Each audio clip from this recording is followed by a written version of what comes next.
पहले क्या है ये Be कोटेशन so है, good be they so good they can not ignore ignore you. you. अपने आप को इतना मजबूत बनाओ कि दूसरा आपको क्या नहीं कर सके, Ignore ना कर इग्नोर नहीं कर सके। क्या नहीं कर सके, इग्नोर।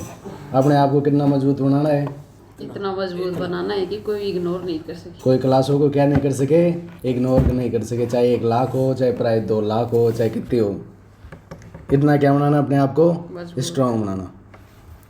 अभी कैबिनेट ने डिसाइड किया है कि वो क्या करवाएगी, कास्ट के आधार जाति जनगणना करवाएगी। कौन सी जनगणना, जाति की। पहले हमारी जो जनगणना होती है वो कितने साल के अंदर होती है, 10 साल के अंदर। 10 वर्ष के अंदर क्या होती है, जनगणना होती है। लेकिन अब की बार कैबिनेट ने क्या लिया है कि जो जनगणना के अंदर पहले हमारी जातियों के आंकड़े पब्लिश नहीं किए जाते थे, पहले ऐसे काउंट कर लिया जाता था कि कितनी पॉपुलेशन है, उसको क्या कर लिया जाता था, काउंट। लेकिन अब की बार क्या करवा रहे हैं, पॉपुलेशन के साथ साथ कौन सी जाति के कितने लोग हैं इनको भी क्या करवाया जाएगा, काउंट करवाया जाएगा और डाटा रिलीज करवाया जाएगा। अब की बार कास्ट की जब ये हो जाएगी जनगणना की, जब रिजल्ट आएंगे तब हमें एक्चुअल पता चल जाएगा कि गुजरों की जनसंख्या कितनी है, जाटों की जनसंख्या कितनी है, राजपूतों की जनसंख्या कितनी है, कुमाऊँतों की कितनी है और जैनों की कितनी है, सारी सब कुछ पता चल जाएगा। तो the union cabinet had decided include caste और next census exercise union minister Ashwini Vaishnav announce the Wednesday ने बुधवार को क्या किया, जो कौन है अश्विनी वैष्णव, उन्होंने क्या किया कि हम क्या करवाएंगे, कास्ट सेंसस करवाएंगे। क्या करवाएंगे, जाति जनगणना करवाएंगे। और ये डिसीजन कब लिया गया है, जब कहाँ पे बिहार असेंबली के क्या चुनाव हैं। The debate for the next census exercise last the health 2011 के अंदर क्या की थी, लास्ट के अंदर जनगणना कब की थी, लास्ट सेंसस कब हुआ है, 2011 के अंदर। 2011 के बाद के अंदर कोई जनगणना नहीं हुई। 2021 के अंदर जनगणना होने वाली थी, लेकिन कोविड-19 के कारण क्या नहीं हुई, जनगणना नहीं हो पाई। तो जनगणना अब नहीं हो पाई, तो फिर बाद के अंदर अब क्या चल रही है, अब क्या डिसीजन लिया है जो सेंटर ने कि हम क्या करवाएंगे, जनगणना करवाएंगे। और मतलब 2026 या 27 तक क्या कर दिया जाएगा, आंकड़ा रिलीज कर दिया जाएगा, किसका, जनगणना का। The India last that India entry population was the conduct caste was the pre independence in 1931। जो कास्ट के लिए हमारी जो जनगणना हो रखी है ना, लास्ट कब हो रखी है, जिसके अंदर कास्ट के भी आंकड़े 1931 के अंदर कब हो रखी है, 19 के अंदर। 2011 के अंदर जो जनगणना हुई है उसके अंदर कास्ट के क्या नहीं थे, मतलब पता नहीं, कास्ट के डाटा रिलीज नहीं करे। अब की बार जब जनगणना वाले आएंगे तब ऐसे पूछेंगे, जब पूछने घर आते हैं कि तुम्हारे कितने बेटे हैं, तुम्हारी कितनी बेटियां हैं, ये सारे पूछेंगे। अब की बार जब कास्ट का जब वो जनगणना के लिए आएंगे तब पूछेंगे तुम्हारी जाति भी क्या है। तो अब की बार जो लास्ट जो क्या जनगणना करवाई गई थी कास्ट की, वो कब करवाई गई थी, 1931 के अंदर। लास्ट जनगणना कब हो रखी है, 2011 के अंदर। कब होनी थी, 2021 के अंदर, लेकिन कोविड-19 के कारण नहीं। और अभी तक 2026 तक क्या हो जाएगी, शायद 2026-27 तक क्या हो जाएगी, आंकड़े आ जाएंगे। The reservation measure for the education employment have they expanded to include other backward class OBC all based on projection and estimates from the British area head count।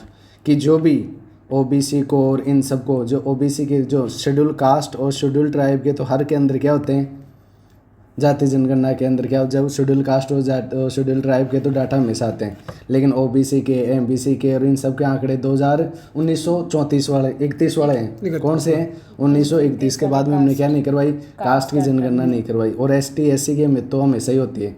क्यों करते हैं SC ST की, क्योंकि SC ST को आरक्षण देने के लिए उनके जो क्या होने चाहिए, आंकड़े होने चाहिए, इसलिए हम ST SC की तो करते हैं। लेकिन OBC को अब जो भी आरक्षण मिलता है कौन से आंकड़ों के आधार पर मिलता है, 1931 के आंकड़ों के आधार पर। लेकिन अब जो अब की बार सेंसस होगा तो बाद में अब जो नए आंकड़े आएंगे उसके आधार पर क्या दे पाएंगे हम उनको, जो देते हैं, आरक्षण देना हो, चाहे सो कोई लाभ देना हो, कोई भी चीज़ के इम्प्लीमेंट, कोई रोजगार देना हो, ये सारी चीज़ें हम क्या दे पाएंगे। फिर अनलाइक द 2011 सोशल इकोनॉमी का census which was done outside the preview the census exercise and did not mandate caste disclosure this time caste will be in the second and final phase of the census giving the count a story banking. अब क्या आपकी बार क्या है, पिछली बार के अंदर तो नहीं, कास्ट क्या नहीं था हमारे कॉलम के नहीं। अब की बार जो जनगणना होगी उसके अंदर कास्ट भी क्या रहेगा, वो मतलब रहेगा। A senior government official told the Hindu that is the next census would be conduct the in digital mode for the first time. अब की बार जो सेंसस होगी वो कैसे होगी, डिजिटल मोड के अंदर। जैसे एक लैपटॉप लाएंगे, ऑनलाइन जैसे ही आएंगे, फिर घर में पूछेंगे तुम्हारी ये क्या क्या है, फिर बाद के अंदर एंड टू एंड क्या चढ़ाएंगे, डिजिटल। वैसे कैसे चढ़ाते थे, कोई रजिस्टर लाते थे, फिर ऐसे ऐसे करते थे, लेकिन अब की बार कैसे चढ़ाएंगे, डिजिटल चढ़ाएंगे। क्या digital. The origin of the census India the by the conclusion. और सबसे पहले जब हमारी क्या की गई थी, जनगणना कब की गई थी, 1881 के अंदर। कब की गई थी, 1881 के अंदर पहली बार जनगणना की गई थी। और जाति जनगणना कब की गई पहली बार, 1931 के अंदर। वही आंकड़े हम आज तक लेते हैं। लास्ट जनगणना कब हो रखी है, 2011 के अंदर। कब होनी थी, 2021 के अंदर नहीं, लेकिन नहीं हुई, तो फिर बाद के अंदर ये। तो समझ में आई सारी चीज़ें। और नीड फॉर कास्ट सेंसस, जो मतलब जो कास्ट सेंसस की ज़रूरत क्यों है, तो addressing inequalities helps identify intra caste disparities and ensure जो क्या है इनके कैपिटल इलेक्शन ऑफ रिजर्वेशन। अरे इनके लिए क्या करना, अरे अब जो अब की बार पता चल जाएगा कि हमारे कितने कितने क्या है जाति के लोग हैं, तो उनके आधार पर उनको क्या दिया जाएगा, एक तो रिजर्वेशन पकड़वा देंगे। कोई भी इलेक्शन कोई भी चीज़ आवंटित करनी हो तो उसके आधार पर हमें क्या होगी, सरलता होगी, हमें पता रहेगा कि मतलब कितने। फिर है एक इम्पेरियल एविडेंस फॉर पॉलिसीज़, जो हम कौन से, जो इम्पेरियल, जब हम साम्राज्यवाद था हमारे ऊपर भारत के अंदर, जब अंग्रेजों का राज था, जब का डाटा हम क्या करते हैं अब तक प्रयोग करते हैं हमारी पॉलिसीज़ के अंदर। जैसे ओबीसी के लिए कोई पॉलिसी बनानी है तो हम डाटा कहाँ से देखेंगे, 1931 वाला। 1931 वाला डाटा को अब दे रहे हैं, अब तक चेंज ही नहीं हो गया, अब तक तो बहुत सारा आंकड़ा क्या हो गया, उल्ट फेर हो गया। तो इसके अंदर ये सारी चीज़ें, इसमें हमें फ़ायदा होगा। फिर है मॉनिटरिंग इफ़ेक्टिवनेस। अब जब मॉनिटरिंग भी कर पाएंगे वो भी इफ़ेक्टिव तरीके से, प्रभावशाली रूप से कर पाएंगे। फिर गवर्नेंस में भी guidance, resource allocation and better implementation of welfare schemes. जो हमारी वेलफेयर स्कीम्स हैं उनका क्या करवाएंगे, बेटर तरीके से क्या करवा पाएंगे, इम्प्लीमेंटेशन करवा पाएंगे। फिर चैलेंजेस क्या, चुनौतियाँ क्या है कास्ट सेंसस के अंदर की, जो कास्ट सेंसस होते हैं उसके अंदर चुनौतियाँ क्या है। तो क्या, एक तो कॉम्प्लेक्सिटी इन द क्लासिफिकेशन, एक तो क्या है बहुत सारी जातियाँ एक ही दिन, similar sounding caste for regional various lead to miss, जो आप क्या ये देखो जैसे गुजरा, फिर एक के अंदर एक बड़ गुजर, ऐसे क्या है बहुत सारे क्या है, एक ही जो उनका साउंड एक ही निकलता है। ऐसे जो इसके अंदर क्वालिफिकेशन करने के अंदर अलग अलग के अंदर कैटेगरी के अंदर डालने के अंदर क्या आती है, इनको चुनौती आ जाए कि किसको कैसे, एक जो सेम क्या निकलती है, दम नहीं निकलने वाली बहुत सारी क्या है जातियाँ हैं। फिर अपवर्ड डाउनवर्ड मोबिलिटी, अब कुछ हो जाएगा, अब ज़्यादा बढ़ जाएगा कि अब की बार जो कि राजपूतों की संख्या ज़्यादा है तो वो क्या हो जाएंगे, वो हो जाएंगे गुजरों की ज़्यादा संख्या, तो ऐसे हो जाएगी कि गुजर, फिर ये जाति गुजर, ठाकर, जाट, ये सारे क्या जातिवाद बढ़े गए। फिर क्या एडमिनिस्ट्रेटिव, एक तो एडमिनिस्ट्रेटिव लेवल पर भी हमें क्या आएगी, प्रॉब्लम आएगी। फिर डाटा इंटीग्रिटी, जो डाटा की integrate, risk of data manipulation due to political and social pressures, जो इस डाटा का कहाँ पे प्रयोग किया जा सकता है, जब चुनाव होना, चुनावों के अंदर इस डाटा का क्या किया जा सकता है, प्रयोग किया जा सकता है। चुनावों में इस डाटा का प्रयोग कैसे करेंगे, जैसे चुनाव, अब की बार जैसे चुनाव हो, जैसे चुनाव के अंदर अब देख लेंगे, जैसे हमारे पास डाटा होगा, पार्टी के पास डाटा होगा कि जो क्या है श्री माधोपुर विधानसभा है, क्या है श्री माधोपुर विधानसभा है, इसके अंदर किसकी गुजरों की संख्या ज़्यादा है, तो पार्टी वाले किसको टिकट देंगे, गुजरों को, किसके गुजरों के मेंबर को। तो इसमें क्या क्या होगा, कास्टिज्म, जातिवाद ज़्यादा क्या होगा, जातिवाद फैलेगा, इसमें ज़्यादा फैलेगा। फिर है सोसाइटी डिवीजन, सोसाइटी क्या हो जाएगी, मतलब एक दूसरे के अंदर क्या हो जाएगी, डिवाइड हो जाएगी, कोई मतलब अलग अलग पार्टों के अंदर क्या हो जाएगी, डिवाइड हो जाएगी। The first census was taken कब किए गए थे, 1881 के अंदर करवाए गए थे। और फिर बाद के अंदर the census of India act कब करवाया गया, 1948। जनगणना के लिए कौन सा एक्ट हमारे लिए, 1948 का, provided the legal framework for the out the census, however it is does not mention it is a timing और रेडियोसिटी। इसके अंदर क्या नहीं है कि फिक्स टाइम का क्या नहीं है, ऐसा कोई डज नॉट मेंशन, ये कोई फिक्स टाइम हो, इसका कोई संविधान के अंदर कोई उल्लेख नहीं है। ओनली क्या है कि हम 10 साल से करवाते हैं, तो बस इसका 10 साल से करवाते हैं, हम करवा लेते हैं। लेकिन इसका जो फिक्स क्या नहीं है, मेंशन नहीं है। तो अभी तक 2021 में होने वाली थी, अभी तक नहीं हुई।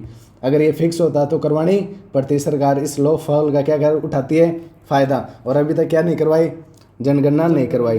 तो हिंद can constitutionally mandate in the India, but there is a no constitutional और legal requirement that is need to conduct. जो क्या करवाए, ऐसे कोई रिक्वायर मतलब लीगली कुछ नहीं है कि मतलब कितने दिन के अंदर करवाओ, 10 साल के अंदर ही बस एक जो परंपरा चलती आ रही तो हम कर लेते हैं उसको। फिर है 10 year frequency is follow by many countries. बहुत सारी कंट्री ऐसे जो 10-10 साल के अंदर क्या करवाते हैं जनगणना। जैसे कौन से हैं, USA, UK, but some countries like Australia, Canada, Japan conduct it every 5 years. वो क्या करवाते हैं, प्रत्येक 5 साल के अंदर क्या करवाते हैं, जनगणना करवाते हैं। तो फिर बाद के अंदर ये हो गया। तो क्या है जनगणना, जनगणना अब की बार जो जनगणना होगी, जो सेंसस होंगे उसके अंदर क्या होंगे, कास्ट बेस्ड सेंसस भी होंगे, जिसके अंदर कास्ट भी पूछी जाएगी।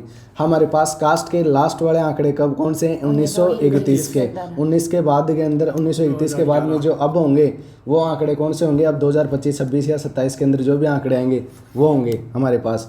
हम कोई भी पॉलिसी नियम बनाते हैं ओबीसी के लिए, इनके लिए, तो कौन से आंकड़ों का प्रयोग करते हैं, 1931 के आंकड़ों। लास्ट वाली सेंसस कब हो रखी है, 2011 के अंदर। कब हो रखी है, कब होने वाली थी, अब 2021 के अंदर, लेकिन नहीं हो पाई। कोई संविधान में ऐसा उल्लेख है कि पूरे 10 साल के अंदर आपको क्या करनी पड़ेगी, जनगणना ही करनी पड़ेगी, है क्या उल्लेख? ऐसा कोई उल्लेख नहीं है। बस क्या है, एक परंपरा है कि 10 साल से हम क्या करवाते हैं, जनगणना करवाते हैं। ऐसे कौन से हैं, यूके और यूएसए भी क्या करवाते हैं, 10 साल से करवाते। 5 साल से कौन करवाते हैं, कनाडा, जापान और ऑस्ट्रेलिया। ये कितने साल से करवाते हैं जनगणना, 5 साल से करवाते हैं। सबसे पहले भारत के अंदर जनगणना कब हुई, 1881 के अंदर। कब हुई, 1881 के अंदर। सबसे पहले जनगणना कब हुई भारत के अंदर, 1881 के अंदर। फिर बाद में जाति गणना 1931 के अंदर। फिर अब लास्ट वाली 2011 के अंदर। अब क्या होने थे 2021 में, लेकिन नहीं हुई, कोविड-19 की वजह से नहीं हुई। तो ये सारे तो समझ में आया मामला। फिर है digital access a part of fundamental right to life and liberty. जो क्या है, सुप्रीम कोर्ट ने क्या कर दिया, डिजिटल एक्सेस। क्या है डिजिटल एक्सेस की, अब देखो किसी का हम जब राशन पे गए, जैसे ऐसे जाते हैं ना, जो राशन लेके मतलब राशन वाली दुकान पे महिलाएं जाती हैं, अब उनका क्या नहीं लगता वहाँ पे, फिंगर नहीं लगता। अब फिंगर नहीं लगता, वो सिस्टम की खराबी है, उस महिला की खराबी है, सिस्टम की खराबी है। तो ये हमारा क्या एक फंडामेंटल राइट है। अब आर्टिकल 21 के अंदर एक चीज़ और लिख लेना कि अब भी सरकार ने क्या कर दिया, सुप्रीम कोर्ट ने, कि डिजिटल एक्सेस भी किसको जोड़ दिया गया, लाइफ टू डिग्निटी के अंदर जोड़ दिया। कि अगर किसी का अंगूठा नहीं लग रहा तो वो क्या कर सकती है, न्यायालय के अंदर जा सकती है कि मेरा अंगूठा क्यों नहीं लग रहा, क्योंकि किसी अपडेट नहीं, मतलब ऐसे नहीं है, उनकी वो नहीं आती ये उंगलियों की छाप या नहीं। तो सिस्टम को क्या करो, बेहतर करो। उस महिला की थोड़ी अब ऐसे नहीं आते, उसे हीन भावना से देते, तेरा तो अंगूठा ही नहीं आता, वो कर। तो ये क्या है, डिग्निटी के साथ क्या होता है उसकी समझौता। तो आपकी बात सुप्रीम कोर्ट ने क्या कह दिया, लाइफ एंड लिबर्टी के अंदर क्या है, फंडामेंटल डिजिटल एक्सेस। तो हमारे अब कोई भी, अब जैसे सरकार कुछ भी डिजिटल चीज़ें करवाएगी, अब तो उनके अंदर क्या होनी चाहिए, लोगों की पहुंच होनी चाहिए, लोगों के अंदर क्या है, दिक्कत नहीं आनी चाहिए। जैसे अरे तुम समझ पा रहे हो, जैसे क्या है, कोई विकलांग है, क्या है, दिव्यांगजन, क्या है, विकलांग दिव्यांगजन क्या है। अब जैसे कोई विकलांग है, वो क्या करता है, अब कोई सरकारी स्कूल के अंदर क्या है, चुनाव है, अब वहाँ पे एक रैंप नहीं है, वहाँ पे क्या है, सीढ़ियाँ हैं, और वो किसके अंदर चलता है, चेयर के अंदर। किसके अंदर, चेयर के अंदर। अब वो उठ नहीं सकता, लेकिन राइट टू वोट उसका क्या है, अधिकार है, फंडामेंटल राइट है। लेकिन जैसे फंडामेंटल राइट है, लेकिन उस वो को मतलब वहाँ पे क्या लगे, रैंप तो है नहीं, वहाँ पे ओनली क्या है, पेड़ियाँ। अब वो उस चेयर से वहाँ पे जा नहीं सकता, अब उसको गोदी के अंदर उठा के लेके आ जाता है। अब वो गोदी के अंदर जब उसको उठाया जाता है तो उसकी गरिमा को ठेस नहीं पहुंचती है, तब उसके हीन भावना की तरफ नहीं देते क्या, वो अपने आप में कमज़ोर महसूस नहीं करती क्या। ये सरकार की जिम्मेदारी होनी चाहिए ना। किसकी जिम्मेदारी होनी चाहिए कि सरकार क्या करवाए, वहाँ पे रैंप भी बनवाए और डायरेक्ट वहाँ तक जा पाए। उसकी चेयर है वो कहाँ तक जा पाए, जब इलेक्ट्रिसिटी जो क्या लगी हुई, इलेक्शन कमीशन जो हमारे EVM लगी होती है, electric air water machine, voting machine. तो वो क्या लगी वहाँ तक क्या डायरेक्ट पहुँच पाए। लेकिन बाद के अंदर ऐसा नहीं हो, तो वो भी क्या है आर्टिकल 21 के अंदर आता है। और डिजिटल एक्सेस भी आजकल का किसके अंदर, आर्टिकल 21 के अंदर। Inclusion, the inclusive and meaningful digital access to e governance and welfare delivery systems is a part of fundamental right to life and liberty. The Supreme Court held in the judgment on Wednesday, जो Wednesday उन्होंने क्या दिया, judgement दिया। तो digital access भी क्या है, fundamental right to 21 के अंदर आर्टिकल 21 का पार्ट है क्या, digital access. A bench of justice GB Pardiwala and R Mahadevan hearing a petition on how people with the disabilities find it nearly impossible to complete the digital know your customer KYC process, said the state has a obligation to provide an inclusive digital ecosystem to the marginalized, underprivileged, the and vulnerable and disabilities and historical exclude sections of society amid the wave of digital progress in India. Crucial aspect option overlook the weather and technology truly inclusive, the court said. क्या कहा court ने कि digital access क्या करवाओ, provide करवाओ। जो KYC, जब KYC करवाने जाते हैं तब क्या नहीं होते, केवाईसी हो नहीं पाती है, तो फिर बाद के अंदर ये किसकी सिस्टम, ऐसा इकोसिस्टम क्या बनाओ, ऐसा इकोसिस्टम बनाओ जो क्या हो, जो अच्छी तरीके से क्या कर पाए, पकड़ कर पाए अच्छे फिंगर उंगर को अच्छी तरीके से, तो ऐसे करवाओ। The right to digital access emerge the institutive complete the right to life and liberty. तो ये क्या है, आर्टिकल 21 के अंदर क्या जोड़ दिया गया है, डिजिटल एक्सेस। अगर किसी को अंगूठा ये नहीं आता तो तुम क्या कर सकते हो, कोर्ट के अंदर चैलेंज कर सकते हो। क्या ही सिस्टम, ऐसा इको सिस्टम बेहतर बनाओ जिससे क्या हो, सबसे सारी चीज़ें हो। फिर है फिर India same the trip bounded labour, जो 1 मई को क्या आता है, लेबर डे। 1 मई को आता है labour day, international labour day. क्या आता है, लेबर डे, मजदूर दिवस। 1 मई को क्या आता है, मजदूर दिवस। तो 1 मई द वर्ल्ड जो comrade international labour day honour the dignity of work and works right to storage of millions in India trapped in bounded labor cast a dark shadow। ये क्या है कि 1 मई को क्या आता है, इंटरनेशनल लेबर, जो मतलब क्या आता है, लेबर डे आता है। क्या आता है, मजदूर दिवस, अंतर्राष्ट्रीय मजदूर दिवस आता है।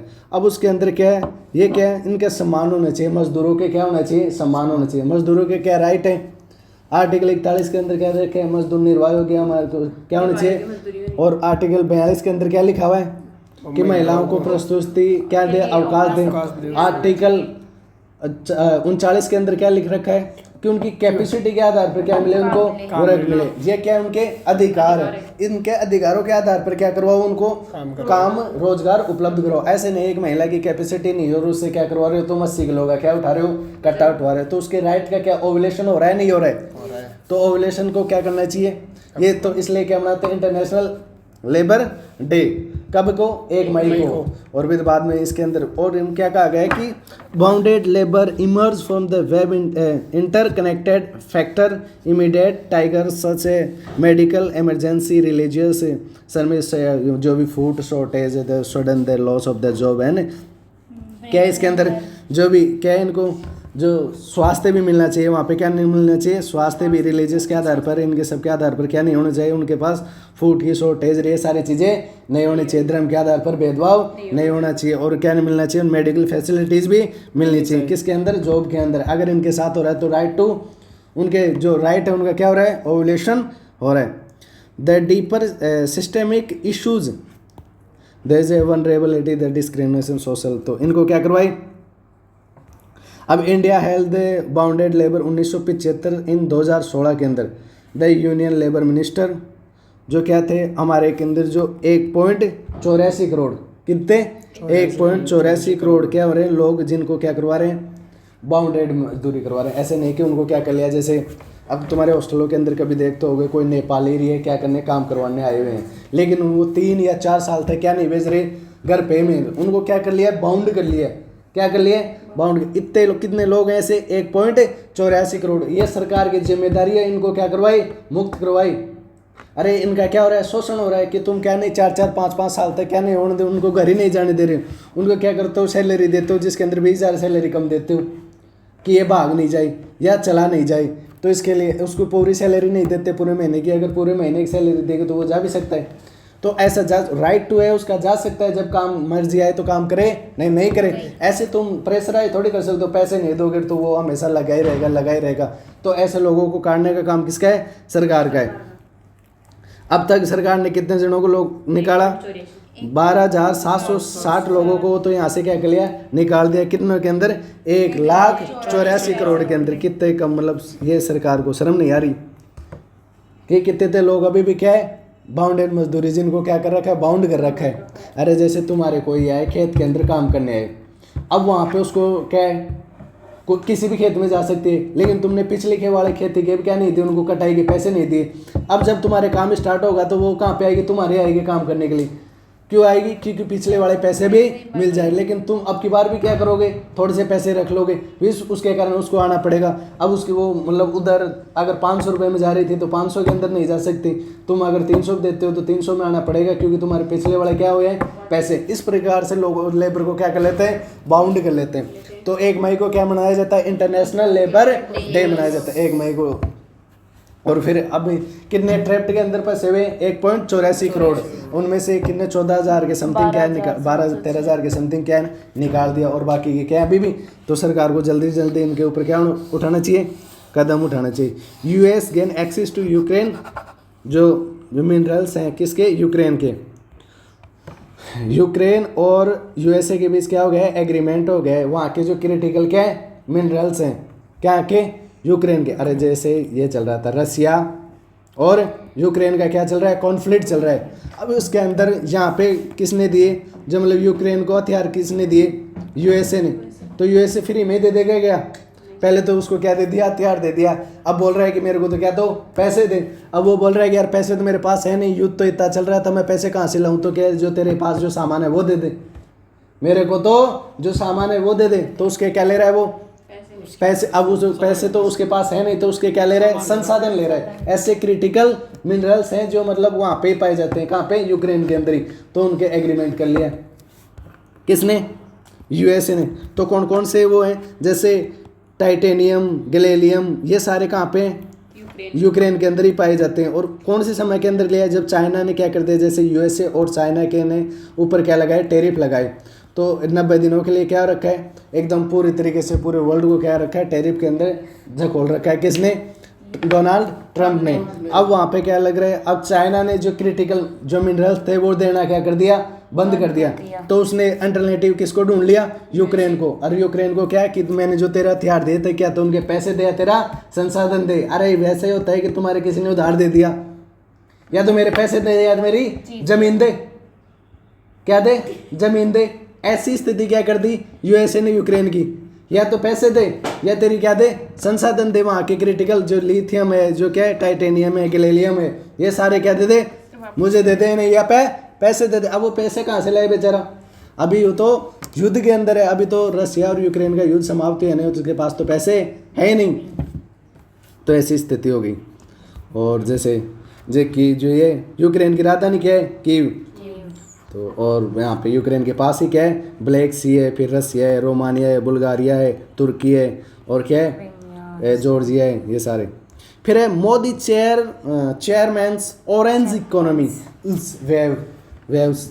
ऑरेंज इकोनॉमी क्या होती है, ऑरेंज इकोनॉमी जैसे एक तो ब्लू इकोनॉमी कैसे क्या होती है, ब्लू इकोनॉमी होती है कि समुद्रों से, इनसे, इनके जो जल से हमें क्या मिलता है, जो मतलब पैसा मिलता है उसे क्या बोलते हैं, ब्लू इकोनॉमी। क्या बोलते हैं, ब्लू।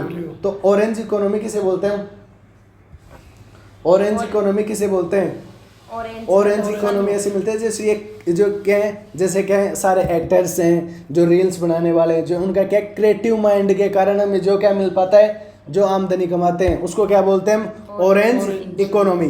क्या बोलते हैं, ऑरेंज इकोनॉमी। किसको बोलते हैं ऑरेंज इकोनॉमी, जो हमारे जो क्रिटिकल सोशल मीडिया से जो क्रिटिकल, जो हमें ऐसे के माइंड सेट से जो क्या है क्रिएटिविटी के कारण, रचनात्मकता के कारण जो चीजें हम क्या करते हैं, जो कंटेंट क्रिएट किया किसके कारण, क्रिएटिविटी के कारण। जो कंटेंट क्रिएट करके जो हम क्या बनाते हैं, इनकम कमाते हैं, उसको क्या बोलते हैं, ऑरेंज इकोनॉमी। क्या बोलते हैं, orange economy.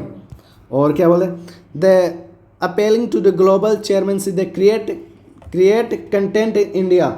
Prime minister Narendra Modi Thursday said the strength of India culture lies in the respecting the cultures of other countries।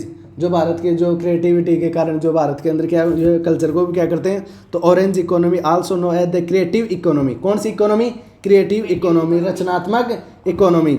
Refresh the economics activity that levers creative culture and intellectual property. जो हमारे क्या बौद्धिक क्षमता से हमने क्या किया है, जो चीज़ें हमने क्रिएट की हैं वो क्या है, वेल्थ एंड जॉब, जो पूंजी और जो job. The PM health the Indian content creators even the, इसके अंदर जाते हैं। फिर वेव्स की फुल फॉर्म क्या है, world audio visual and entertainment summit. Wave की परिभाषा क्या है, वेव का जो मतलब फुल फॉर्म क्या है, वर्ल्ड ऑडियो क्या है, विजुअल एंड इंटरटेनमेंट समिट। ये पूरे इंटरनेशनल लेवल पर कौन करवाता है, भारत करवाता है। कौन सी समिट, वेव। इसके अंदर कौन से लोग भाग लेते हैं, जैसे अभिनेता हो गए जो क्रिएटिव, टिकटॉक वाले और स्नैप, ये इंस्टाग्राम रील वाले सारे किसके अंदर भाग लेते हैं, वेव के अंदर। कौन से के अंदर, जो भारत क्या करवाता है, इंटरनेशनल लेवल पे करवाता है। क्यों करवाता है इसको इंटरनेशनल लेवल पर, इसलिए ऐसे करवाता है कि भारत के अंदर जैसे जो भारत के अंदर क्रिएटिव क्या आ सके, माइंड सेट आ सके और बाद के अंदर जा कर सके, इकोनॉमी को बूस्ट कर सके, इसलिए क्या करवाते हैं। फिर है protect vulnerable people from the summer heat. National human right commission कौन है, नेशनल ह्यूमन राइट कमीशन ने क्या कहा है कि आजकल क्या बढ़ रही है, गर्मी ज़्यादा बढ़ रही है, क्या बढ़ रही है, हीट वेव्स ज़्यादा बढ़ रही हैं। तो क्या करो, चीज़ें उनको सॉर्ट आउट करो। ऐसे नहीं कि आजकल जो मजदूर हैं, अब मजदूर हीट वेव ज़्यादा बढ़ रही है तो उसका अधिकार है क्या है कि उसे वहाँ पे रिलीफ मिले, उनके घंटे जो मजदूरी के क्या हो, कम हो। तो amid the ongoing heat wave, particular in the northern, central and western part of the country, the National Human Rights Commission on Thursday asked 11 states to take immediate pre-emptive measures to protect vulnerable people, especially those from poorer communities। जो क्या है, गरीब लोग, जो गरीब समुदाय के जो लोग हैं उनको क्या है, हीट वेव से क्या बचाने की जिम्मेदारी किसकी है, सरकार की। तो नेशनल ह्यूमन राइट कमीशन करता है क्या है, हमारे अधिकारों को क्या करता है, मुद्दा उठाता है हमारे अधिकारों को। जैसे अब जैसे हमारे स्वच्छ वातावरण के अंदर क्या लेना, उपलब्ध करवाना सरकार की क्या है, जिम्मेदारी। लेकिन हीट वेव ज़्यादा होने के कारण स्वच्छ वातावरण का उपलब्ध हो रहा है क्या हमारे को, तो ये क्या है, हमारे अधिकारों का हनन। तो हमारे अधिकारों को कौन उठाता है हनन, तो national human right commission, NHRC, national human right commission उठाएगा। Highlighting data from the national crime record bureau, the reported 3798 deaths between 2018 से 2012 के अंदर कितने, जो हीट के कारण, गर्मी के कारण कितने लोगों की हत्या हो गई है, कितने लोग मर गए, लगभग 3798, लगभग 4000 लोग मारे गए हैं। किसके कारण, 2018 से 2022 के अंदर गर्मी के कारण। The urgent need the integrate and inclusive measure to protect outdoor workers और elder citizen, children's and the homeless who are the risk due to the lack of adequate and shelter and resources. क्या हो रहा है इनका, अब जो national human right commission है वो क्या करवाएगा, मैं प्रोटेक्ट, ये मुद्दे उठाएगा सरकार को। हम क्या करेगी, अरे सरकार की सिक्योरिटी देना किसका काम है, सरकार का है। तो सरकार क्या करवाई, हम अच्छी तरीके से, तो नेशनल ह्यूमन राइट ने क्या दिए, दिशा निर्देश दिए। और बाद में क्या हुआ, in a letter to the chief secretaries of Punjab, Haryana, Uttar Pradesh, Bihar, Jharkhand, West Bengal, Odisha, Andhra Pradesh and Telangana, Maharashtra and Rajasthan, the national human right commission called from the provision of the shelter and relief metals, change in working hours and standard procedure to treat heat related illness। क्या करो, अब जैसे heat wave दोपहर के अंदर बहुत ज़्यादा बढ़ जाती है, तो जो वर्किंग हाउस है, जो काम करने के घंटे हैं उनके अंदर क्या करो, फेरबदल करो, या तो कमी करो या फेरबदल करो। ऐसा नहीं हो कि तुम भरी धूप के अंदर क्या करो, मजदूरों को वहाँ पे काम के ऊपर लगा रहे। तो ये कह रहे हैं उनके, तो उसने किसने दिशा निर्देश दिए, नेशनल ह्यूमन राइट कमीशन ने ये वो दिए। और क्या करवाए, the commission suggest the state equip public space such है the school, anganwadi centre, community halls and इनके अंदर fans, drinking water and basic medical supplies क्या करवाए, उपलब्ध करवाए। अरे हीट वेव के कारण वहाँ पे क्या है, ड्रिंकिंग से संबंधित वाटर उपलब्ध करवाए, पंखे, कूलर, ये सारे कौन प्रोवाइड करवाए, ह्यूमन राइट कमीशन ने बोला किसको, सरकार प्रोवाइड करवाए, किसके अंदर, स्कूलों के अंदर, आंगनबाड़ियों के अंदर। अगर ये माहौल रहा तो बच्चों को क्या हो सकती है, डेथ हो सकती है ना वहाँ पे। तो इनसे supply the cool refer material द्वारा ऐसे स्कीम दे सारी क्या करवाए, प्रोवाइड करवाए। The national human right commission in independent statutory body establish protect and promote human right in India. ये क्या है, स्टैच्यूटरी बॉडी है, संविधान के अंदर इसका उल्लेख है क्या ना, पहले ये नहीं था, संविधान के अंदर क्या किया गया, कानून बना के इसको जोड़ा गया। इसलिए क्या, कौन सी बॉडी है, सांविधिक बॉडी है, स्टैच्यूटरी बॉडी है। कौन सी बॉडी है, कौन है, नेशनल ह्यूमन राइट कमीशन कैसी बॉडी है, स्टैच्यूटरी बॉडी, सांविधिक बॉडी है। It is responsible for the reviewing and addressing human right violation and the making recommendation for the protection and promotion of the human rights. जो क्या करती है, human rights जो हमारे जो अधिकार हैं उनको क्या करती है, संरक्षण करती है, और उनको क्या करती है, बढ़ावा देती है। क्या देती है, बढ़ावा देती है।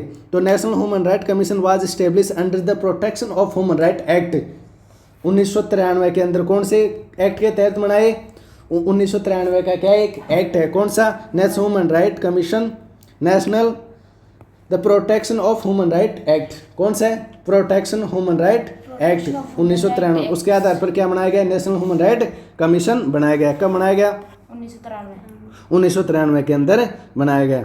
और फिर बाद के अंदर ये कब, the it is establish in with the Paris principle 1991 के अंदर adopt the first international workshop on national institution for the protection of human right. 1991 के अंदर क्या हुई थी, एक पेरिस प्रिंसिपल निकला था। इसके अंदर बोला गया है कि क्या करो, अपने अपने राष्ट्र के अंदर नेशनल लेवल पर जो हमारे अधिकारों के, मानव के जो अधिकार हैं उनको प्रोटेक्ट करने के लिए क्या होनी चाहिए, संस्था होनी चाहिए। तो कौन से एक्ट के तहत बनी, protection of human right act 1993 के तहत कौन बना, नेशनल ह्यूमन राइट कमीशन। क्या बना, नेशनल ह्यूमन राइट कमीशन। कब, किसके, 1993 के एक्ट के तहत। इसके अंदर एक क्या होता है, चेयरपर्सन होता है। वो कौन होता है, चीफ जस्टिस ऑफ इंडिया, जज of the supreme court. India का क्या होता है, चीफ जस्टिस ऑफ इंडिया क्या होता है, ये जो ह्यूमन राइट कमीशन का क्या होता है, अध्यक्ष होता है। फिर इसके अंदर 5 मेंबर होते हैं, और एक मेंबर तो क्या होना चाहिए, जज होना चाहिए, किसका, सुप्रीम कोर्ट का। एक मेंबर क्या होना चाहिए, चीफ जस्टिस होना चाहिए, किसका, हाई कोर्ट का मुख्य न्यायाधीश होना चाहिए। 3 मेंबर ऐसे होने चाहिए जो नॉलेज रखते हैं किसके बारे के अंदर, ह्यूमन राइट कमीशन के अधिकार क्या होते हैं, इनको पता है। अब आदि को तो पता है नहीं अधिकार भी है क्या। अब जोर से क्या पड़ रही है, गर्मी पड़ रही है, तो ये हमारा क्या है, अधिकार है। ऐसे लोगों को क्या हो, पता भी हो अधिकार चीज़ क्या होती है। ऐसे कितने लोग होने चाहिए, 3 लोग होने चाहिए। इनमें से 3 में से एटलीस्ट 1 क्या होनी चाहिए, एक क्या होनी चाहिए, लड़की होनी चाहिए, एक क्या होनी चाहिए, वुमन होनी चाहिए। तो फिर ये हो गया। और फिर तुम चलो, फिर ये आ जाओ, नीचे आ जाओ। फिर ये जहाँ पे है ना आकिल, है ना ये क्या है, जली काटू। ये कहाँ पे, तमिलनाडु का क्या एक कल्चर है, जिसके अंदर एक सांड को क्या करते हैं, कंट्रोल करने की कोशिश करते हैं किसी मेले के अंदर ऐसे। तो एक बार इसको क्या कर दिया गया था, बैन कर दिया गया था। क्यों कर दिया गया था कि अब तुम इसको चेक करने के चक्कर के अंदर, इसको कंट्रोल करने के चक्कर में इसको क्या है, इसके अधिकारों का हनन हो रहा है, उसको भगाते हो तो क्या हो रहा है, आकिल के भी क्या है, अधिकार है, उनके अधिकारों को क्या हो रहा है, हनन हो रहा है। इसलिए क्या कर दिया गया था, इसको जलीकट्टे को क्या कर दिया गया था, बैन कर। हाँ, तो आर्टिकल फिर बाद में तमिलनाडु सरकार ने इनको वापस इसको बैन को हटा दिया। क्यों हटा दिया, आर्टिकल 29 पढ़ाया मैंने, क्या पढ़ाया, अल्पसंख्यकों को अपने संस्कृति, भाषा और कल्चर को प्रोटेक्ट करने का अधिकार है। तलिकुट्टू क्या है, जलीकट्टू क्या है, जलीकट्टू क्या है, उनका कल्चर का पार्ट है, तो उनको प्रोटेक्ट करने का अधिकार है। किसको, तमिलनाडु। क्यों, उसको बंद कैसे किया, तो उसने फिर वापस से चालू कर दिया। कौन से के अंदर, 29A के अंदर। तो उसका कॉन्स्टिट्यूशन के अंदर क्या रखा है, प्रोविजन कर रखा है। क्या कर रखा है कि मतलब यह अधिकार है अपनी संस्कृति, अपनी भाषा, अपनी लैंग्वेज, इनको प्रोटेक्ट करने का अल्पसंख्यकों का क्या अधिकार है। तो हम हमारी भाषा को, संस्कृति को बचाने का हमारा क्या है, अधिकार है। तो क्या कर सकते हैं हम, अधिकार हाँ, उनको ऐसे कर सकते हैं। तो पहले क्या लगा दिया था, इसके ऊपर क्या लगा दिया था, बैन लगा दिया था। कब लगाया था इसके ऊपर बैन? इसके ऊपर बैन लगाया इसके ऊपर बैन लगाया था 2000 सेंट्रेड एनिमल एक्सप्रेशन प्रोहिबिटेड 2011 के अंदर। फिर 2014 के अंदर क्या कर दिया, इसको वापस क्या कर दिया ना, 2018 के अंदर supreme court they refer the constitution with pending now 2011 में लगाया था, 2018 में द सुप्रीम कोर्ट ऑफ इंतजार court through the judgment in 2014 animal welfare board in the. तो चलो छोड़ो हम। फिर है एक और, फिर कौन सा है, रिविंग ए फेयर। अब जैसे मैकेनिज्म, जैसे क्या है, विपक्ष वाले क्या ला सकते हैं, बिल ला सकते हैं, द प्राइवेट मेंबर बिल। अरे एक तो क्या है, मैंने पढ़ाया आर्टिकल 7 पढ़ाया, आर्टिकल 107, कौन सा 107 के अंदर क्या पढ़ाया, एक तो क्या होता है सरकारी बिल होता है, एक क्या होता है निजी बिल होता है, एक प्राइवेट बिल होता है, एक गवर्नमेंट बिल होता है। गवर्नमेंट बिल कौन लेके आता है, जो कोई मंत्री लेके आए वो तो कौन होता है, गवर्नमेंट बिल होता है। और निजी बिल जो मंत्रियों के अलावा जो 82 जो लगभग 82 क्या होते हैं मंत्री होते हैं, उनके अलावा कोई जो बिल लेके आता है उसे क्या बोलते हैं, प्राइवेट बिल। तो प्राइवेट बिल लाने का क्या है, अधिकार है। अब ये क्यों लाया गया था प्राइवेट बिल, कि विपक्ष भी क्या ला सके, बिल ला सके। अगर विपक्ष को ऐसे लगे कि ऐसे कानून की क्या है जरूरत है, तो वो भी क्या लग सके, कानून ला सके। लेकिन आजकल क्या हो रहा है, विपक्ष प्राइवेट बिल लाता ही नहीं, मतलब वो लाता है तो बिल पास नहीं होता। तो ये सारी क्या हो रहा है, तो ये क्या है,